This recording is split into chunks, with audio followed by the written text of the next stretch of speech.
Welcome to Moments with Marianne. I'm so delighted we're spending this time here today. We have a very inspiring show coming right up with special guest, Teri Smith Pickens. And she's here today to share with us her new book, The Irrational Fear Cure in Four Miraculous Steps. So is fear and anxiety keeping you from living your best life? Teri Smith Pickens is here to share with us a radical yet visionary approach to achieving personal and societal well-being. Now, many of you know Teri. She's an award-winning best-selling author and speaker, in addition to her work as a mental health practitioner and coach. She has inspired and transformed hundreds of lives through her coaching, speaking, and media appearances. In 2007, Teri had a supernatural revelation that changed the course of her life, giving her unrelenting courage to confront important, controversial mental health issues in children's lives and the society at large. So let's welcome to the show, Teri Smith Pickens. Thank you, Marianne. Hello to everyone listening. I'm happy to be here today. Well, what an honor it is to have you here and to talk about this book. And I have to ask you, what inspired you to write this book? Well, it goes back a good almost 20 years. I know that's a long time. That it's like in a biblical way, it says, knock, seek, and you'll find, knock and the door will be open. And I was kind of in that mode for many, many years on a faith-based trip. And it seemed like I knocked, and one day just all the stuff started. It's almost like a download in your brain. And it took me a good day to realize it's not me, because what was being downloaded, I had no knowledge of. So I didn't know. It was new information for me. And that's how it started. Wow, that must have been such a profound experience. It was beyond profound, because it took me almost 4 days before I realized I had to write it down, because then I didn't remember. But it was strange that it would start over if I didn't remember particulars. But yes. You're like getting the updated volume, right? Exactly. Yes.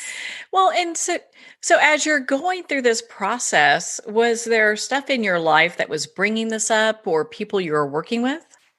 Yes, I think so. I was at the time working in a men's prison, and I was running a group that I was kind of moving them from the usual AANA. And as I learned more about that particular Alcoholics and Narcotics Anonymous, I was doing research. So I really wanted to make a difference. And I think in a way that was the trigger. But in my own private life, I was also journeying, because I had this mood thing where depression was kind of always the bottom that was very easy for me to fall into.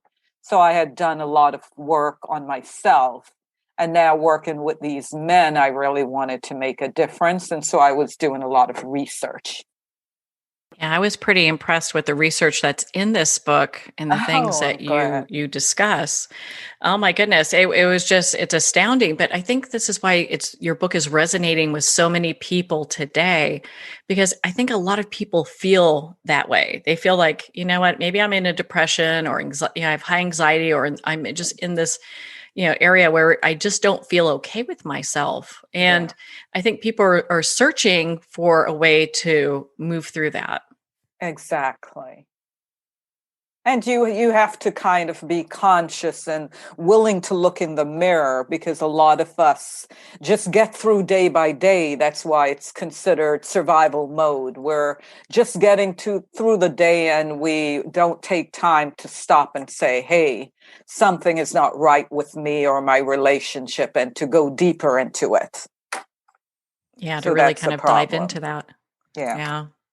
Well, I know you start off chapter 1 talking about irrational fear. And for our listeners that are going, gosh, isn't all fear fear? I mean, they're probably going, what's the difference? All right. And that's a good place to begin. So let's use kind of a role play. So I'm standing at the bus station waiting for the bus. It's early morning, right? And maybe my Okay. phone distracted me, and this is happening in real time. My phone distracted me, and the bus almost hit me. So it was one of those things that happened to you that you can't believe that you're not dead. So I jumped back on the sidewalk and oh, thank God. And I didn't even get on that bus because I'm so anxious. I'm so nervous. I'm so frightened that that happened.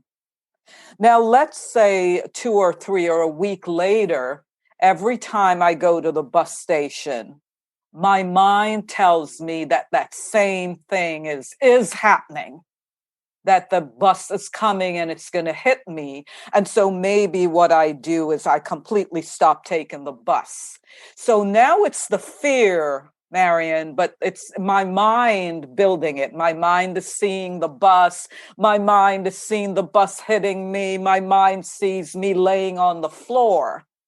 And that's what make it irrational. The first time when it almost happened, that was rational. I was in the wrong place. But when my mind takes over from the fear, from the rational moment, it becomes irrational. And it's actually more empowering because it could prevent me from going out the door.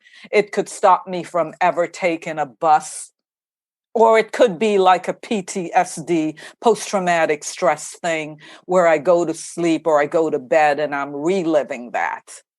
And the more it's not the moment that I'm in where the bus almost hit me, but it's the moment I'm in my mind, that's what makes it irrational. Thank you for breaking that down. That makes a lot of sense, the way that you put that together, Thank you. and so people can really go, okay, well, maybe yeah, I mean, because, a lot of us have irrational fears. Not every day we're being chased by tigers. Exactly. Yeah.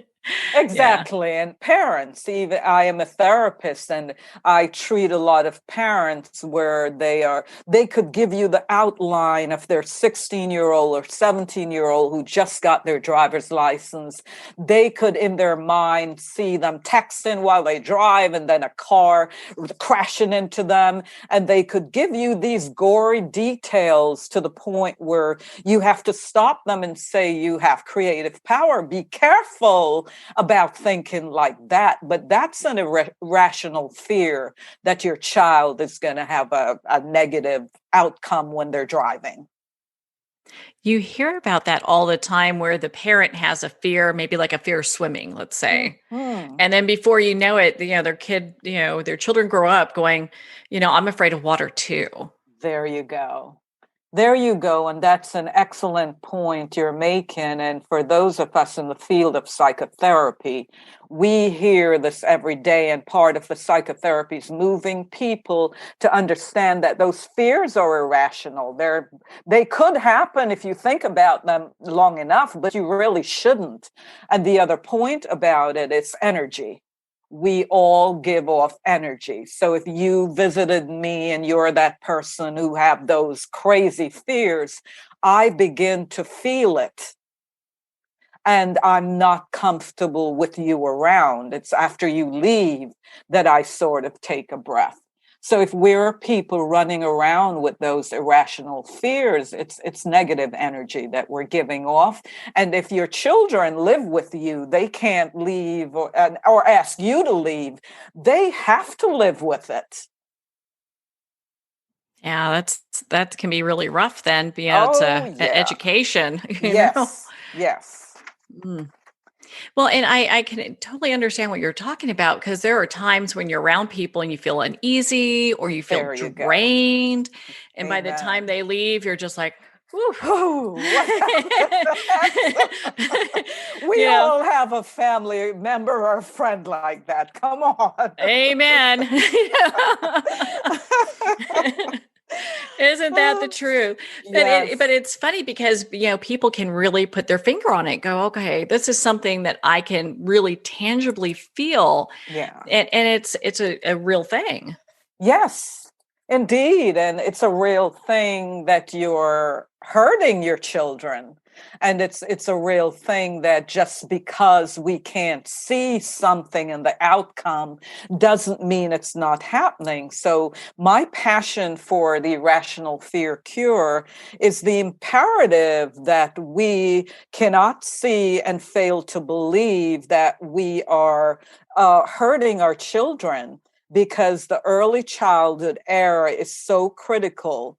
With children in that early, I would say before 6, every experience they have, their brain is in that primitive primal mode.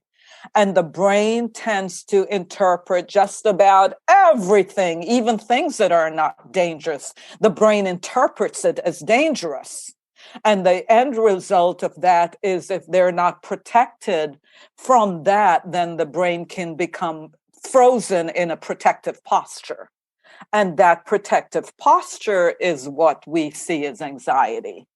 And we see it, the severity of anxiety from 0 to 10, where there are kids that are afraid to go to school, there are kids that are afraid to work, part of the social anxiety. We see kids cutting, all of that is part of the anxiety. So there is that imperative that we have to, even though we can't see it and we may not believe it, when our children are really little, because of that primitive brain, and to prevent them from being frozen in a protective posture, we have to keep them away from it. And that lends to what you spoke about earlier, that if I'm an anxious mother, if every time I look out the window, I see an earthquake, I see horrible thing, my children live with me. They can't divorce me. They can't run away. But that energy that I am giving off, it's impacting my children. And just because I can't see it doesn't mean it's not harming them psychologically. Wow. Yeah, that's so true. I mean, you look at that and it all makes sense. And I think a lot of times people don't stop and really look at how their actions and just their mannerisms are impacting others. There you go.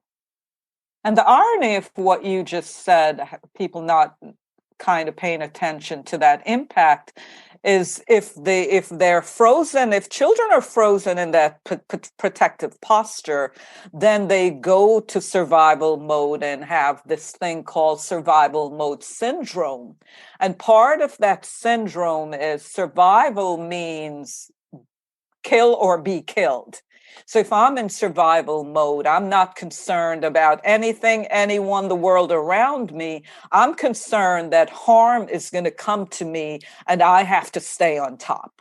So that's kind of the answer to what you just said. It's like ADD people, I'm cooking the stew before I get there. I'm in this me, and myself world, and it excludes everybody else.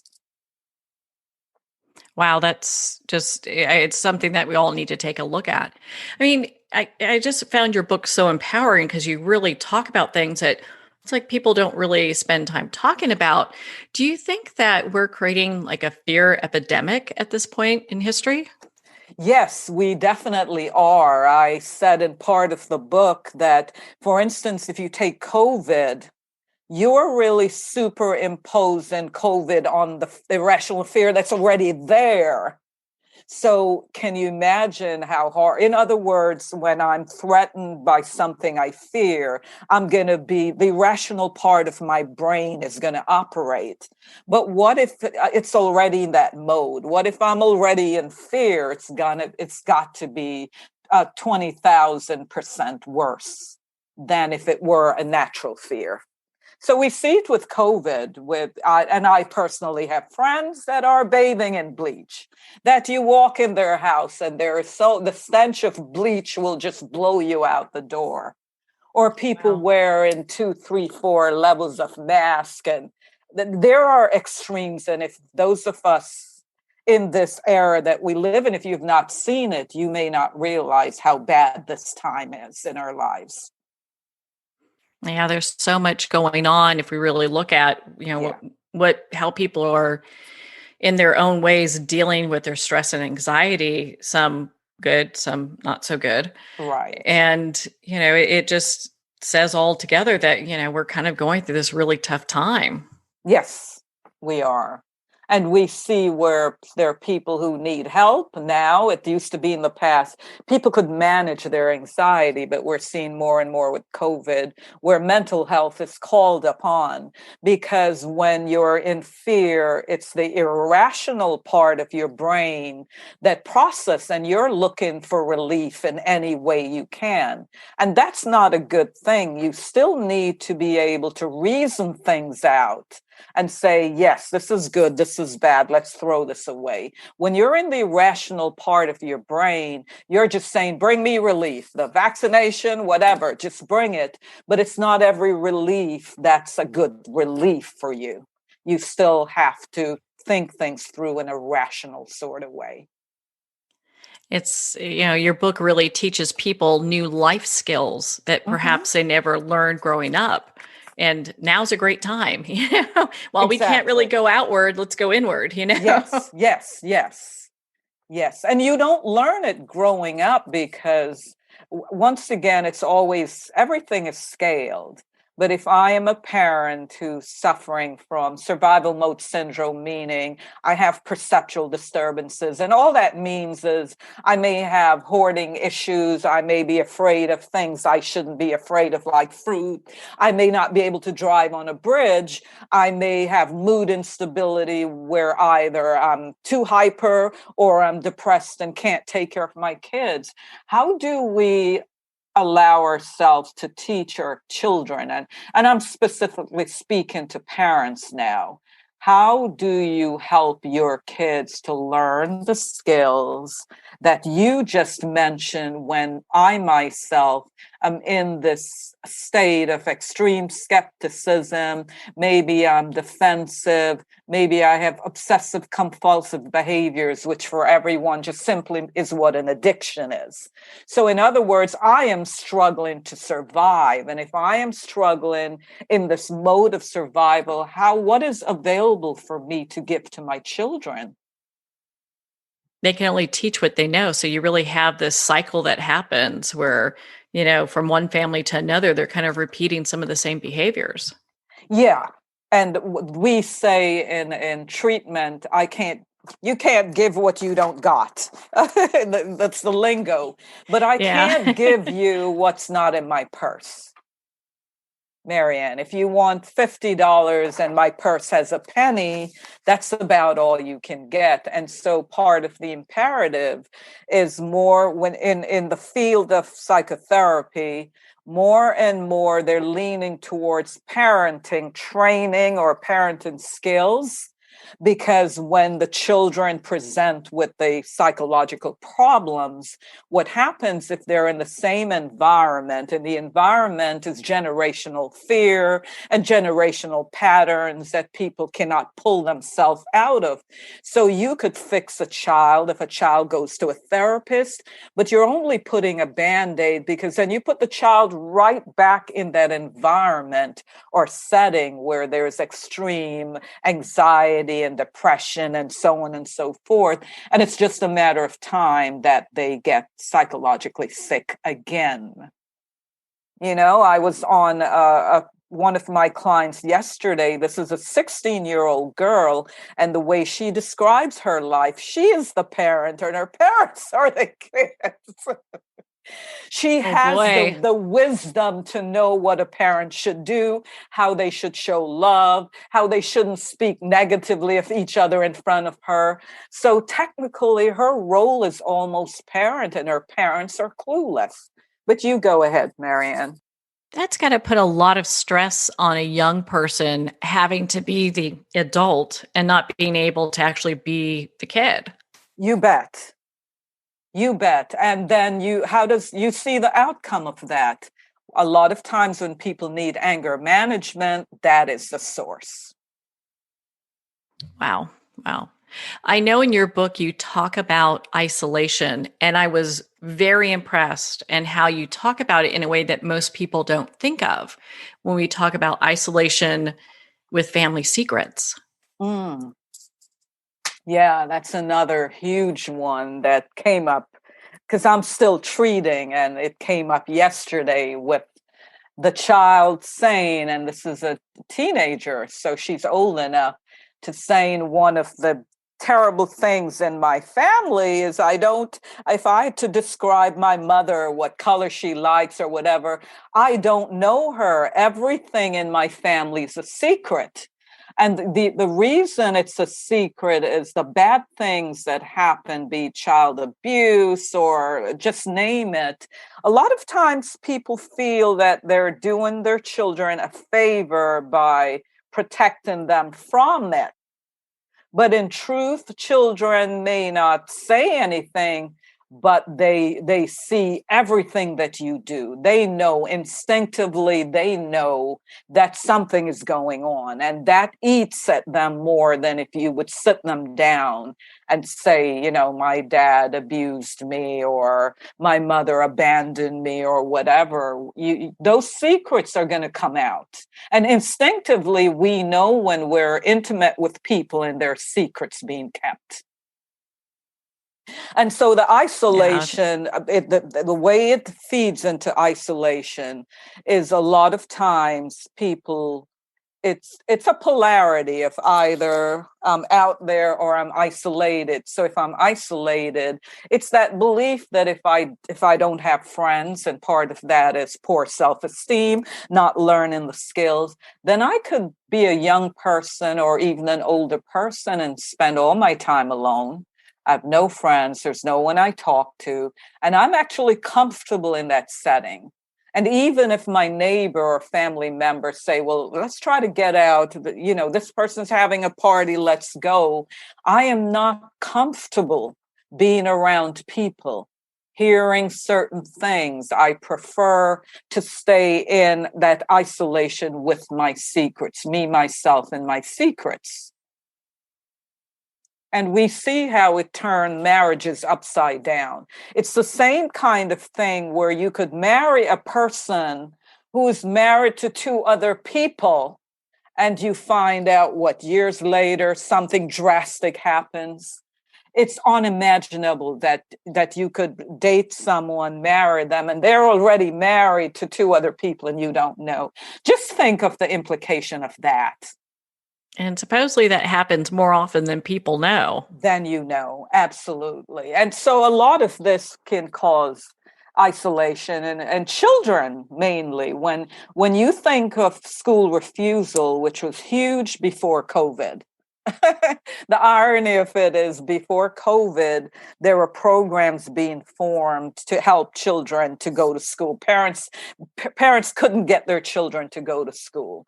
So the school refusal, part of it is that isolation. The child doesn't feel comfortable in a setting. Public would be school, amongst their friends, amongst other teens. And we see it where a child goes for a job and take the test and passed it, and then they get a start date and they don't show. And part of it is isolation gives a person a sense that they're secure and safe. But as you know, as a human being, it's not good for you because we were not created to be isolated. We're created to have touch, to feel love, to conversate, et cetera, et cetera. So do you feel that this time where we're isolating, because we kind of in some ways have to, that it's really affecting people's mental health? Absolutely. Yes, especially older people.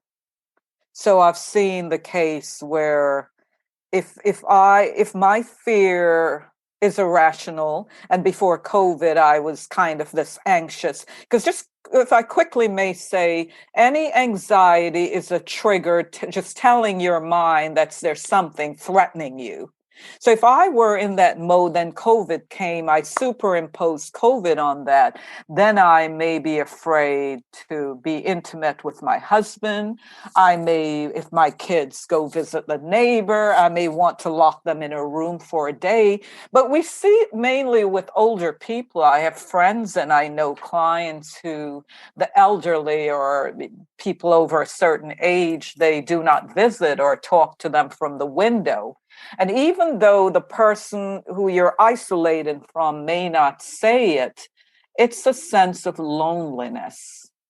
Because prior to COVID, we made a habit of visiting our family members who were elderly. If you have a neighbor who was isolated, you would check in. That was kind of the human thing to do. So how do you justify that behavior now with COVID? And could some of it be irrational? Yeah. Meaning, why can't that person wear a mask and you wear a mask, or wear 3 masks? But maybe once a week you go in and sit down and have a chat, not from the window, because that person still need human touch. And even if you touch, you could clean yourself to oblivion, but at least let that person not be that isolated, because we're going on a year with COVID. So we're not talking a temporary 2-3 months. It's been a long period of time. Yeah. I know most people never even imagined that it could go on this long. Yeah, And so there's got to be also this sense of, when is this going to end? exactly. But because most people are still in the irrational part of their mind, they will do whatever it takes until they have a clear end. And whatever it takes, maybe I don't have visitors, I don't visit my neighbors, I don't visit family, I'm safer just being by myself, pardon me. And just the extremes of that, because I'm concerned that I'm going to die. And so if you take the fear, the irrational fear is usually fear of the future. It's still related to the fears that people have that are natural, where it's if you're in survival mode, one of the key ways to keep anxiety at bay is to have a sense of what's coming at you. If I could only know what's going to happen tomorrow, if I could only get a date for COVID to be done, then I will ease up, my anxiety will ease up just a little. But in reality, we don't have such a date. So where does that leave us? With more and more and more anxiety. So now we're seeing, if you watch the news, more of a call for mental health treatment for a lot of people. Well, in some ways, I think it's good to have that discussion and that there is that call so people are addressing mental health issues. Yes. Even though we're like where we're at with it, because before it's like people really had a hard time going, "Hey, I'm depressed," or you'd hear people say, "Well, I'm afraid to share that I'm bipolar." Amen. It's like, it's okay. We can talk about this. That's why there's a stigma, which it's kind of silly because we're mind, body, spirit. If my physical body can get sick, I go to a doctor. Why is it that I'm thinking my mind just runs off this, whatever it runs? And then, Marianne, culture is also important. Within certain culture, for example, African American, Hispanics, it's actually criminal to say you're depressed or to say anything is wrong with your mental health. You're crazy. So you're right that this should move us, hopefully, to more and more where, even though you can't see and you can't control what's in your head, the mental, things can happen that you have no control over, but things that you could correct by getting some help. And I'll give you a quick example. One of the symptoms of survival mode syndrome is sleep. So either it's insomnia or hypersomnia, someone who sleeps too much on one end, because the syndrome is always on an extreme. I remember going to a cocktail party and I brought up the subject of insomnia. And people started gathering around from every corner of the room. And it's what you said earlier.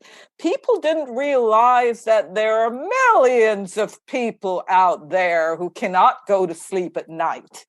And before we know it, the conversation became a party of its own, with each person being able to give you the over-the-counter sleep aid that they use, the methods that they use. But if I hadn't brought that up, people walk around thinking it's just me. I can't sleep and I shouldn't be telling anybody that I'm taking melatonin or whatever. So that's a good example of what you just said. Oh, that's a great example. Yeah. I know in my family, if you mentioned anything like that, it was a sign of weakness, and There they you would go. get on you. Yes. It's like, oh, well, you're fine. Just suck it up, walk it off. Yes. So you see the cultural piece of it, and there are many cultures where it's like that. Yeah. My goodness, Teri. I mean, we could talk all day. Forever, I found I your, know. oh my goodness. Yeah, your book is such a great resource. Glad and I you know, loved it. Yeah, we've touched on a lot of things that, people should be aware of. You also go over, and we're not going to go over that right now, but it's definitely a high point in your book, The Irrational Fear Cure, the Four Miraculous Steps. Yes. And I found those to be so impactful. Where can our listeners connect with you and be part of your community and learn more about your work? They can go to my website, www.thefearcure.com. So you don't need the word irrational. It's just The Fear Cure, because that was the first book. You could Google it. It's just about everywhere books are sold. And as I said, my website is www.thefearcure.com. And I'm on I'm on social media, pretty much all of them. So people can connect to me there, especially Facebook. Well, Teri, thank you so much for taking the time to be on the show with us here today. My pleasure, Marianne. Thank you. Thank you so much for reading the book, because sometimes people just scroll through it and really miss the point. But I so appreciate that you took the time to digest and understand what's in that book. It's very important. Your work is profoundly important, and everyone needs to read your book, The Irrational Fear Cure. The Irrational Fear Cure, again, is available at Amazon, Barnes & Noble, and all indie retailers. And if you don't see it on the shelf, ask for them to order it. And of course, it's available on Kindle. Again, if you'd like to connect with Teri, you can at thefearcure.com for more information. So we're at the end of our time today. I would like to thank everyone for tuning in. You're listening to Moments with Marianne. And remember, make every moment count.